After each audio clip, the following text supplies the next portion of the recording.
శ్రీరామ నవమి హిందువులకు అతి ముఖ్యమైన పండుగ.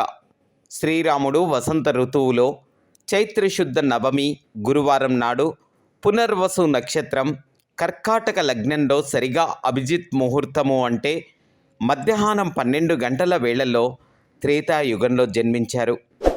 ఆ మహనీయుని జన్మదినం ప్రజలు పండుగగా జరుపుకుంటారు. 14 సంవత్సరాల అరణ్యవాసం, రావణ సంహారం తరువాత శ్రీరామచంద్రుడు సీతా సమేతంగా అయోధ్యలో పట్టాభిషిక్తులయ్యారు. ఆ శుభ సంఘటన కూడా చైత్రశుద్ధ నవమి నాడే జరిగినట్లుగా ప్రజల విశ్వాసం.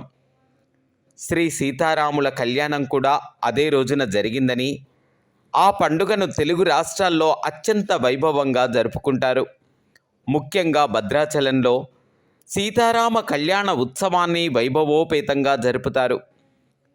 రామాయణంలో అయోధ్యకు రాజైన దశరథ మహారాజుకు 3 భార్యలు, కౌసల్య, సుమిత్ర, కైకేయి. ఆయనకు ఉన్న బాధంతా సంతానం గురించే. సంతానం లేకపోతే రాజ్యానికి వారసులు ఉండరని అప్పుడు వశిష్ఠ మహాముని రాజుకు పుత్రకామేష్టి యాగం చేయమని సలహా ఇస్తారు. ఋష్యశృంగ మహామునిని యజ్ఞాన్ని నిర్వహించే బాధ్యతను అప్పజెబుతారు. వెంటనే దశరథ మహారాజు ఋష్యశృంగ మహర్షి ఆశ్రమానికి వెళ్ళి ఆయనను తన వెంట అయోధ్యకు తీసుకొని వచ్చి యజ్ఞాన్ని తృప్తిగా చేస్తారు. తృప్తి చెందిన అగ్నిదేవుడు పాయసంతో నిండిన ఒక పాత్రను దశరథ మహారాజుకు ఇచ్చి భార్యలకు ఇవ్వమన్నారు. దశరథ మహారాజు అందులో సగభాగం మొదటి భార్య కౌసల్యకు, రెండో సగభాగం చిన్న భార్య అయిన కైకేయికి ఇచ్చారు.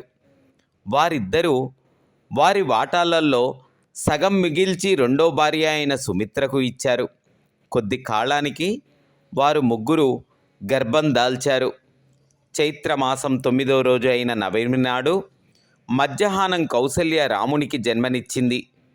అదేవిధంగా కైకేయి భరతుడికి, సుమిత్రాదేవి లక్ష్మణ శత్రుఘ్నులకు జన్మనిచ్చారు. శ్రీరామచంద్రుడు ధర్మ సంస్థాపనార్థం అవతరించి శ్రీ మహావిష్ణువు యొక్క 7వ అవతారం. రావణుణ్ణి అంతమొందించడానికి అవతరించిన వాడు. సీతారాముల ఉత్సవాలను తెలుగు రాష్ట్రాల్లోనే కాకుండా మరికొన్ని రాష్ట్రాల్లో కూడా అత్యంత వైభవంగా జరుపుతారు.